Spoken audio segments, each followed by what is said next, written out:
But being in the group stage here, I don't see that happening. I think this is a game where Serbia don't expect to get anything from this game, as we talked about in that first matchup. Carm, you asked me that question. I think they would be fine to try to figure out a way to get a point out of this game.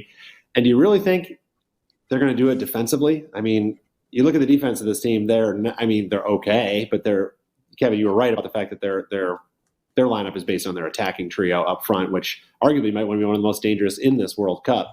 So I think if they have any chance of doing that against Brazil, it's going to have to come on the front foot of them scoring goals. So if we look back at just some recent results from these guys, you look at Serbia.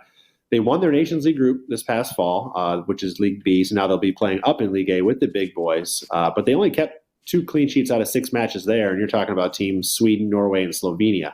Obviously, all a far cry from what Brazil can do with the ball and how much possession they're going to have of the ball and chances they're most likely going to create. And then, they in the World Cup qualifying group, which they won, they played Portugal twice. Both matches went over this total, a 2-1 win and a 2-2 draw.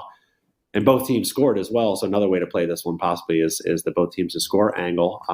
Brazil, like I said, they're just another animal. And I just don't see a way that Serbia is going to keep Brazil from scoring 1, 2, or heck, Brazil may even get there themselves with 3 goals. And I think once that first one goes in, maybe if this thing goes into the break 0-0, and then maybe into the 60th minute 0-0, all right, now you're at a different situation and the tactics change. But I'm expecting Brazil is going to find a way to net in that first half. And then from there on out, it's going to be a change, and it's going to be go for glory and try to do whatever you have to do. And the only way Serbia is going to be able to do that is to push forward. They're just simply not good enough to stop Brazil defensively. I just don't trust their defense. So I'm going the opposite. I'm going to go over 2.5 goals. I just think that they can't rely on that defensive side, and I think both teams will find their way in here. Serbia is too good to me also to stay off the score sheet in this game, so I like the over 2.5 pretty strongly here.